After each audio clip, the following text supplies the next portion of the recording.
पूर्णमदः पूर्णमिदं पूर्णात् पूर्णमुदच्यते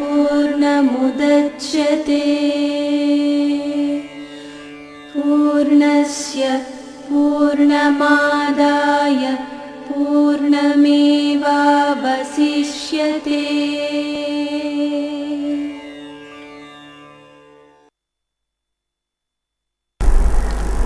మనం ఆనందించటానికి ఆ దేవదేవుడు మనకిచ్చినటువంటి ఈ మహత్ అవకాశానికి ఆయనకు కృతజ్ఞతలు తెలియచేసుకుంటూ భగవంతుడికి సేవ చేసుకుంటున్నాము అనేటటువంటి భావనతో అనేక సందర్భాల్లో మీరందరూ కూడా అనేక రకాలైనటువంటి కార్యక్రమాలు చేస్తూ ఉంటారు.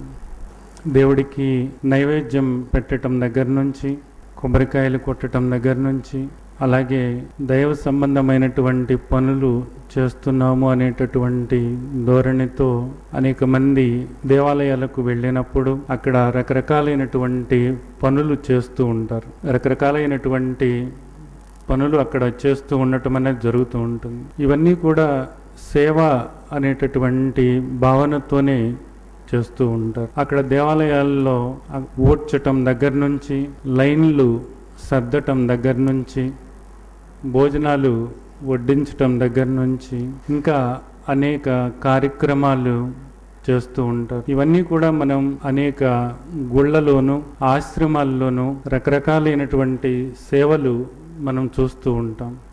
చెప్పులు సర్దటం దగ్గర నుంచి, వచ్చిన భక్తులను సరిదిద్దటం దగ్గర నుంచి, భోజనాలు ఏర్పాట్లు చేయటం దగ్గర నుంచి, మిగతా కార్యక్రమాలు ప్రతిదీ కూడా ఆయనకు సేవ చేస్తున్నాము అనేటటువంటి దృష్టితోనే చేస్తూ ఉంటారు. బానే ఉన్నది. మనం చెప్పుకుంటున్నాము పరమాత్మ అజోపిసన్ అవ్యయాత్మ, ఆయన జన్మించని వాడు, ఆయన నాశనం కానటువంటి వాడు, అవ్యక్తం వ్యక్తం కానటువంటి వాడు. అలాగే మరి ఆయన ఎక్కడో లేడు. ఈశ్వర సర్వభూతానాం హృద్దేశార్జున తిష్టతి హృది సన్నివిష్టు, నీ హృదయంలోనే అంతర్యామిగా ఉన్నాను అని పరమాత్మ చెబుతున్నాడు. నామరూపరహితుడైనటువంటి సర్వవ్యాపకుడైనటువంటి ఆ తండ్రి అనంతుడు, శాశ్వతుడు, చావు పుట్టుకలు లేనటువంటి వాడు, నాశనం కానటువంటి వాడు, ఈ ఇంద్రియాలకు గోచరం కానటువంటి వాడు.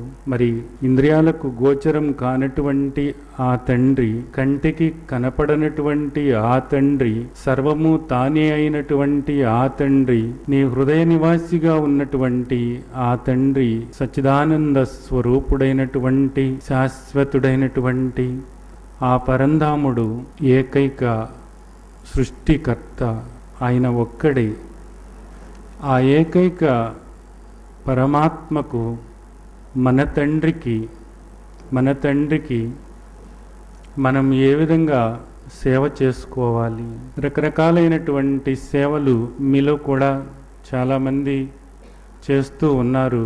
మీ ఇష్ట దైవాలకు సేవలు చేస్తున్నాము అనుకుంటున్నారు, స్వామీజీలకు సేవ చేస్తున్నాము అనుకుంటున్నారు, అలాగే సద్గురువులకు సేవ చేస్తున్నాము అనుకుంటున్నారు. మరి మీ తండ్రి అయినటువంటి ఆ ఒక్కడు ఏకైక పరమాత్మ, సృష్టికర్త, నామరూపరహితుడైనటువంటి ఆ తండ్రి, ఆ సచ్చిదానంద స్వరూపుడు, ఆయనకు ఏ విధంగా సేవ చేస్తున్నారు మీరు? ఎన్నో రకాలైనటువంటి సేవలు చేసి మనం భగవంతుణ్ణి సంతృప్తి పరుస్తున్నాము అనుకుంటున్నారు.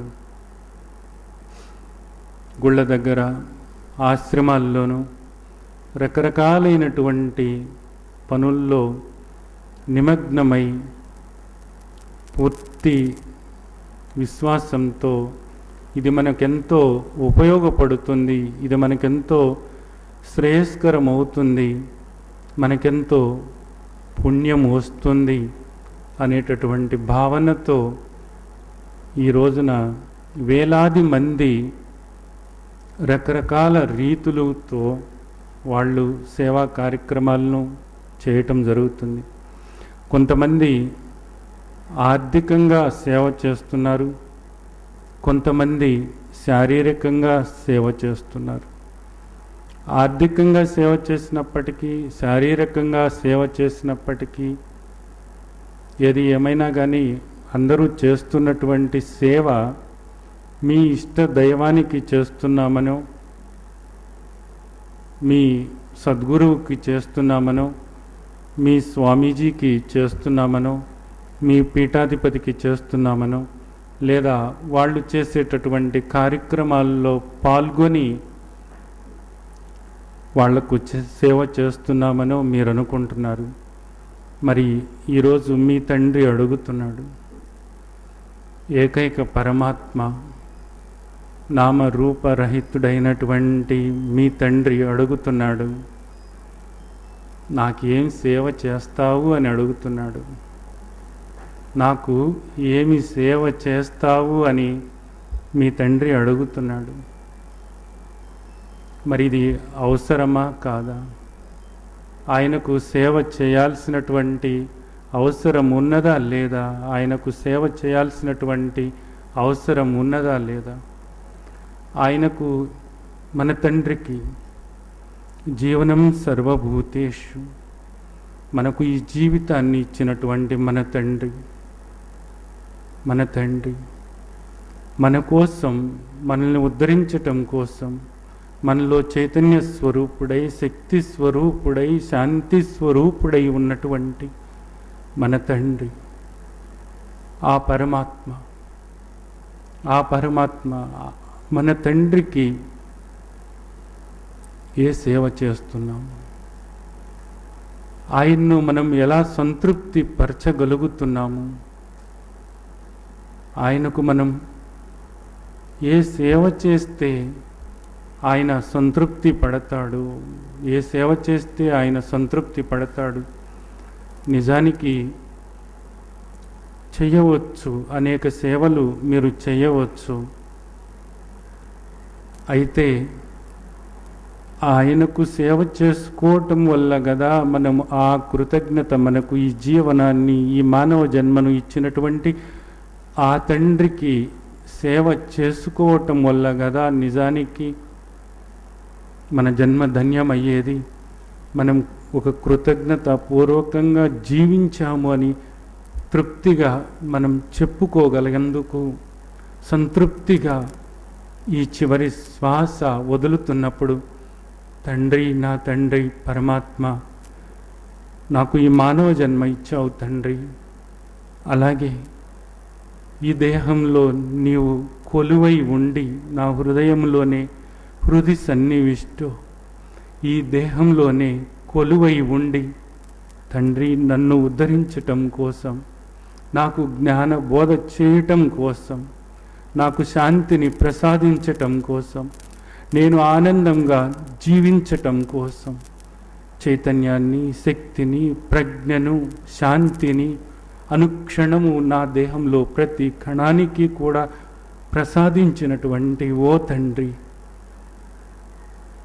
నీకు నేను ఇదిగో నీవు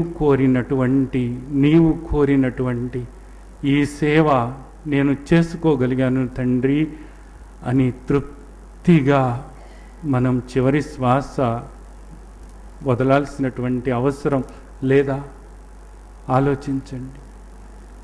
అదే జరగకపోతే నిజానికి అటువంటి సంతృప్తి మనకు కలగనప్పుడు ఆయన కోరుకుంటున్నటువంటిది ఒక్కటి ఆ ఒక్కటి ఆయన కోరుకున్న సేవ మనం అందించినప్పుడు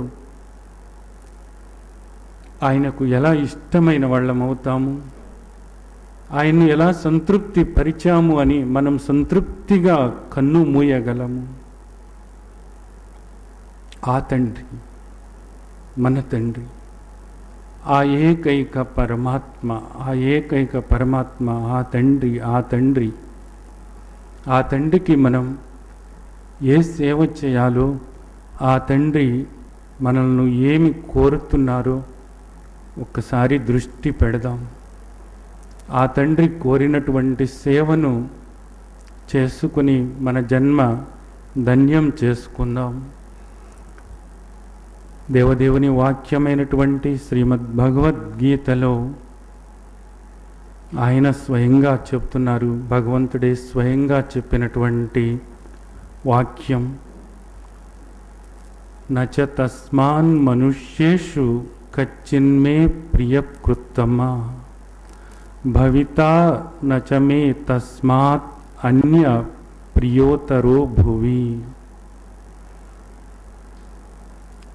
మనుష్యుల్లో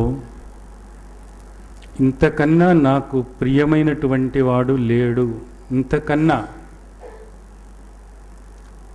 నాకు ప్రియమైనటువంటి వాడివి, నాకు ప్రియమైనటువంటి వాడివి అని భక్తి యోగంలో స్వయంగా ఆ దేవదేవుడే చెప్పటం జరిగింది. అయితే ఇక్కడ ఈ శ్లోకంలో స్వయంగా దేవదేవుడు చెప్పినటువంటి 18వ అధ్యాయంలో 69వ శ్లోకంలో నచ తస్మాన్ మనుష్యేషు కచ్చిన్మే ప్రియకృత్తమా, ఈ మనుష్యుల్లో నాకు ఇంతకన్నా ప్రియమైన వాడు లేడు అని మన తండ్రి చెబుతున్నాడు. అలాగే భవితా నచమే తస్మాత్ అన్య ప్రియోతరో భువి, ఈ భూమండలంలో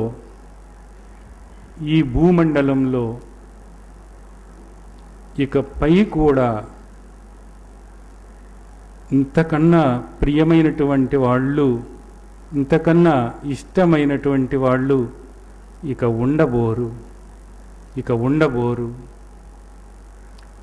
అంటే ఈ భూమండలంలో, ఈ భూలోకంలో ఆ తండ్రి అంతగా ఇష్టపడుతున్నాడు, ఆ తండ్రి అంతగా ప్రేమిస్తున్నాడు, ఇక ఎవ్వరూ ఉండరట. భవితా నచమే తస్మాత్ అన్య ప్రియతరో భువి, భవిష్యత్తులో కూడా ఇంకా ఏ పని చేసినా కూడా, ఇంకా ఎవరు ఎలాంటి సేవ చేసినా సరే, ఇంకా ఎవరు ఏ విధంగా నాకు ప్రియమైనటువంటి వాళ్ళు కావాలనేటటువంటి దృష్టితో ఎవరు ఏ విధంగా చేసినా సరే, ఏది ఆచరించినా సరే, ఇంతకన్నా ప్రియమైనటువంటి వాళ్ళు ఎవరు లేరు. ఇంతకన్నా నాకు ఇష్టమైనటువంటి పని, ఇంతకన్నా నాకు ప్రియమైనటువంటి పని ఈ భూమండలం లేదా ఇకపై కూడా ఎవరూ చేయలేరు. నాకు అంతగా ఆ వ్యక్తి అంటే ఇష్టం, ఆ వ్యక్తిని నేను అంతగా ప్రేమిస్తున్నాను, ఆ వ్యక్తిని నేను అంతగా ఇష్టపడుతున్నాను. అర్థం చేసుకోవాల్సినటువంటి విషయం. ఇకపై కూడా భూమి మీద ఎవరు ఏది చేసినా కూడా ఇతని కన్నా నాకు ప్రియమైన వాళ్ళు కాదు అంటున్నాడు ఆ తండ్రి. ఇది చివరి మెట్టు అన్నమాట. ఆయన్ను సంతృప్తి పరచటానికి, ఆయనకు ప్రియమైన వాళ్ళు కావటానికి, ఆయనకు ఇష్టమైన వాళ్ళు కావటానికి ఇది చివరి మెట్టు. ఇకపై నువ్వు ఏది చేసినా సరే, ఈ భూమండలంలో ఎవరు ఏది చేసినా సరే దీనికన్నా తక్కువే. దీన్ని దాటి నన్ను ఎవరూ కూడా సంతృప్తి పరచలేరు. ఇది అర్థం చేసుకోవాల్సినటువంటి విషయం. ఇక ఎవరు ఏం చేసినప్పటికీ కూడా ఇంతకు మించి నన్ను సంతృప్తి పరచలేరు, ఇంతకు మించి నాకు ప్రీతిపాత్రులు కాలేరు, ఇంతకు మించి నాకు ఇష్టమైన వాళ్ళు కారు అని ఆ తండ్రి చెప్తున్నాడు. మరి అంతటి స్థితికి మనం చేరాలి. అయితే ఆ తండ్రి ఏం చేయమన్నారు? ఏం చేస్తే మనం ఆయనకు అంత ఇష్టం అవుతాం, ఈ భూమండలంలో అంత ఇష్టమైన వాళ్ళం అవుతాము అన్నప్పుడు ఆ తండ్రే స్వయంగా చెబుతున్నారు అక్కడే, మా ఇమం పరమం గుహ్యం మద్భక్త్వేష్యభిధాస్యతి భక్తిం మయి పరాం కృత్వా మామేవ వైష్యత్య సంశయం. ఏం చేయాలట? మయిమం పరమం గుహ్యం మద్భక్తేషభిధ్యాస్యతి. ఈ పరమమైనటువంటి ఉత్తమమైనటువంటి గుహ్యం రహస్యమైనటువంటి ఈ గీతాశాస్త్రం ఏదైతే ఉందో, నా ఉపదేశం, మానవాళికి నా ఉపదేశం, ఈ ఉపదేశ సారాన్ని రహస్యమైనటువంటి, అపరం కాదు, మారిపోయేది కాదు, మాసిపోయే దాని గురించి కాదు, పరం గురించి, పరం శాశ్వతమైనటువంటి నా తత్వం గురించి, అశాశ్వతమైనటువంటి వాటి గురించి కాదు, మారిపోయే వాటి గురించి కాదు, మరణించిపోయేటటువంటి వాటి జీవిత చరిత్రలు కాదు, మారేటటువంటి జీవిత చరిత్రలు కాదు, జీవితాలు కాదు, చనిపోయేటటువంటి దేహాల గురించి కాదు, పగిలిపోయే వాటి గురించి కాదు, మాసిపోయే వాటి గురించి కాదు, తడిసిపోయే వాటి గురించి కాదు, నరకబడే వాటి గురించి కాదు, తగలబడే వాటి గురించి కాదు. అవన్నీ అపరం. పరం, పరం, గుహ్యం, ఉత్తమం, ఉత్తమం, ఉత్తమమైనటువంటి, పరమైనటువంటి, శాశ్వతమైనటువంటి రహస్యమైనటువంటి నా ఉపదేశ సారమైనటువంటి నీ తండ్రినైనటువంటి శాశ్వతుడనైనటువంటి అనంతుడనైనటువంటి ఏకైక పరమాత్మనైనటువంటి నీ తండ్రినైనటువంటి ఏకైక పరమాత్మనైనటువంటి నా ఉపదేశ సారాన్ని ఈ గీతాశాస్త్రంలో ఏదైతే ఉన్నదో అదే నా ఉపదేశ సారం. నా ఉపదేశ సారాన్ని, పరమైనటువంటి దాన్ని, గుహ్యమైనటువంటి దాన్ని, ఉత్తమమైనటువంటి దాన్ని నా భక్తులకు అందజేస్తారో, నా భక్తుల హృదయాల్లోకి ఈ ఉపదేశ సారాన్ని చేర్చటానికి ప్రయత్నించుతారో అటువంటి వాళ్ళు నాకు అత్యంత ప్రియమైనటువంటి వాళ్ళు,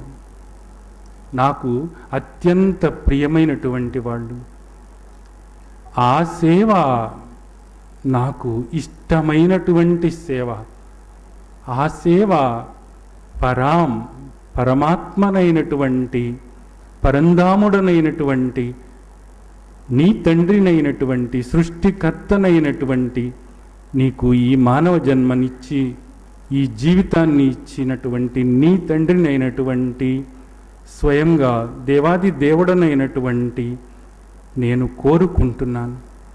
నీవు ఈ సేవ చేసినట్లయితే నా ఉపదేశ సారమైనటువంటి శ్రీమద్ భగవద్గీతను నా భక్తుల హృదయాల్లో పదిలపరచటానికి నీవు శ్రమించినట్లయితే, ఆ సేవ చేసినట్లయితే నీకన్నా నాకు ఇష్టమైన వాడు ఎవ్వరూ లేరు, నీకన్నా ప్రియమైన వాడు ఎవ్వరూ లేరు. అంతేకాదు, ఈ భూమండలంలో ఇంతకన్నా ఉన్నతమైనటువంటి సేవ ఏదీ లేదు. ఇంకా ఇంతకన్నా ఉన్నతమైన సేవ చేసి నన్ను నీవు మెప్పించలేవు. ఎందుకని? ఇంతకన్నా వేరేది లేదు అని స్వయంగా నేనే చెప్తున్నాను. కాబట్టి బాగానే ఉంది, నీకు ఇష్టమైన వాళ్ళం అవుతాము.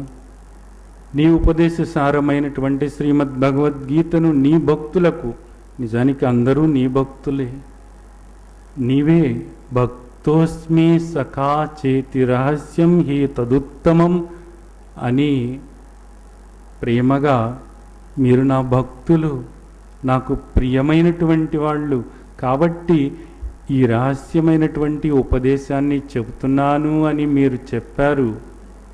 కాబట్టి అందరూ మీ భక్తులే, అందరూ మిమ్మల్ని చేరాల్సినటువంటి వాళ్ళే.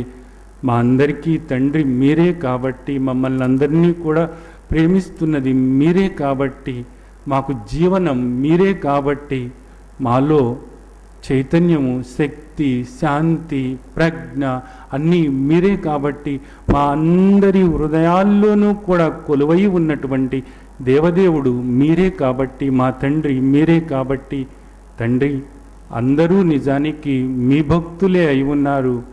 తెలుసో తెలవకు అజ్ఞానంలో పడి మీరెవరో తెలవక అవ్యక్తం వ్యక్తిమాపన్నం మాం అబుద్ధయ, బుద్ధి లేక సరైనటువంటి జ్ఞానం లేక అజ్ఞానంలో పడి అంధకారంలో పడి మోగాశ మోగకర్మణ మోగ జ్ఞాన విచేతస, పనికిమాలినటువంటి జ్ఞానంతో పనికిమాలినటువంటి కోర్కెలతో పనికిమాలిన కర్మకాండ చేస్తూ దృష్టి అన్యదేవతల మీదకు పోగా నిజానికి ఆ వెనక ఉన్నది మీరేనని, సృష్టికర్త ఒక్కరేనని అనంతుడైనటువంటి తండ్రి ఒక్కరేనని అందరికీ తెలుసు. అందరూ కూడా తెలుసో తెలవకో మీ మీద దృష్టి ఉన్నటువంటి వాళ్ళే, మీ మీద దృష్టి ఉన్నటువంటి వాళ్ళే. అయితే తెలియక, మీరెవరో తెలియక, మిమ్మల్ని ఎవరో ఎలా తెలుసుకోవాలో తెలియక, మిమ్మల్ని ఎలా ఆరాధించాలో తెలియక, మిమ్మల్ని ఎలా సేవించాలో తెలియక, సేవ చేయాలని ఉంది మీకు, మిమ్మల్ని ఆరాధించాలని ఉంది, మీకే నమస్కరించాలని ఉంది, మీకే నమస్కరించాలని ఉంది. అయితే మీరెవరో తెలియక, మీరు ఎలా ఉన్నారో తెలియక, మీరు ఎక్కడ ఉన్నారో తెలియక, మీకు సేవ చేయాలనిపించినా చేయలేకపోతున్నటువంటి మీ భక్తులు, మీ భక్తులకు మీరు చెప్పినట్లుగానే ఈ గీతాసారాన్ని వాళ్ళ హృదయాలకు దగ్గరగా చేర్చినట్లయితే మీకు ఇష్టమైన వాడు అవుతారు అని చెప్పారు. బాగానే ఉంది. మీకు ఇష్టమైన వాడు అవ్వటం వల్ల మాకు వచ్చినటువంటి ఉపయోగం ఏమిటి తండ్రి? భక్తి యోగంలో కూడా మీరు చెప్పారు. ఏమని చెప్పారు? ఏతు దమ్యామృతమిదం పర్యుపాసతి, ఈ అమృతప్రాయమైనటువంటి ఈ పరమధర్మాన్ని ఎవరైతే ఆచరిస్తారో వాళ్ళు నాకు ప్రియమైనటువంటి వాళ్ళు అని చెప్పారు. మరి మీరు చెప్పినట్లుగా భక్తి యోగంలో మీరు చెప్పినట్లుగా అక్కడ చెప్పినటువంటి మీ బోధకు అనుగుణంగా మమ్మల్ని మేము మార్చుకున్నట్లయితే, ఆ అమృతప్రాయమైనటువంటి అమృత వాక్కులను మేము ఆచరించినట్లయితే మీకు ఇష్టమైన వాళ్ళము అవుతాము కదా. మరి ఇప్పుడు మీరు ఇష్టమైన వాళ్ళు అని అంటున్నారు. ఇక్కడ ఈ గీతాసారాన్ని మీ భక్తుల హృదయాల్లో పదిలపరిచేటట్లయితే మీకు ఇష్టమైన వాళ్ళము అవుతారు అని మరి అంటున్నారు. ఇంకా మాకు ఏ విధమైనటువంటి ఉపయోగము, మాకు ఏ విధమైనటువంటి ఉపయోగము అని అన్నట్లయితే ఆయన చెప్తున్నారు, భక్తిం మయి పరాం కృత్వా మామీ వైశ్యత్ ససంశయం, నీవు నన్నే పొందుతావు. నాకు ఇష్టమైన వాడివి అయినా నన్ను పొందటానికి నీవు ఇంకా ఎంతో కష్టపడాలి. నాకు ఇష్టమైనా నీవు కొంత కష్టపడాలి. అయితే ఇక్కడ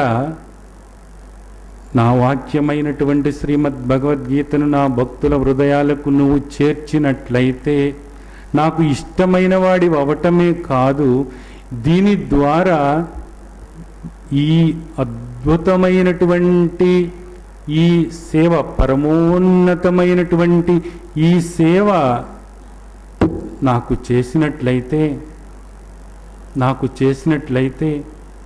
నాకు ఇష్టమైన వాడివి అవుతావు, నీవు నాతో ఏకం అవుతావు. ఏ సంశయాలు కూడా నీవు పెట్టుకోనవసరం లేదు అన్నది ఆ దేవదేవుడు చెప్తున్నటువంటి మాట. శ్రీమద్ భగవద్గీతలో ఆయన కొరకు ఆయన కోరుకున్నటువంటి సేవ ఇది. మిగతావన్నీ కూడా మన పట్ల అనుగ్రహంతో మన కోసం ఆ తండ్రి ఇలా చెయ్యి నీ జీవితం ఆనందమయంగా ఉంటుంది, ఇదిగో ఇలా నీ జీవితాన్ని సరిదిద్దుకో, నీ అసురభావాలు పోగొట్టుకో, నీకు దైవీ సంపద పెరుగుతుంది, ఆ తరువాత నీకు జ్ఞానం కలుగుతుంది, అజ్ఞానం పోతుంది అని చెప్తూ, అలాగే ఇదిగో నీవు ఈ గుణాల్లో కూరుకుపోయావు, గుణాతీతుడైనటువంటి నేను వేరుగా ఉన్నాను, ఈ గుణాల నుండి ఈ మాయ నుండి నీవు బయటపడాలి అనుకున్నప్పుడు గుణాలకు ఆవల ఉన్నటువంటి నీ తండ్రిని అయినటువంటి నన్ను పట్టుకో. అలాగే కర్మఫలంలో కూరుకుపోయి జనన మరణ చక్రంలో పడి నలుగుతున్నావు, కర్మఫలాన్ని వదిలిపెట్టు, కర్మజం బుద్ధియుక్తా హి ఫలం త్యక్త్వా అంటూ మనం ఎలా మలుసుకోవాలో, ఏ విధంగా జీవించాలో, ఏ ఏ మార్పులు చేసుకోవాలో చెప్తూ వచ్చారు. ఇక్కడ ఆయన కోసం, ఆయన సేవ నీకు అందించటం కోసం, ఆ మద్భాగ్యమైనటువంటి ఆ సేవలో నీ జన్మ పునీతం చేసుకోవటం కోసం, ఆయనకు ప్రియమైన వాడివి అవ్వటం కోసం, ఆయనతో ఏకమవ్వటం కోసం ఆ తండ్రి మనకు అనుగ్రహించినటువంటి దివ్యమైనటువంటి మహోన్నతమైనటువంటి ఆ పరమ సేవ ఇది. మరి ఎంతటి మహద్భాగ్యమో ఆలోచించండి, ఎంతటి మహత్తరమైనటువంటి సేవ మనకు అందించారో ఆలోచించండి.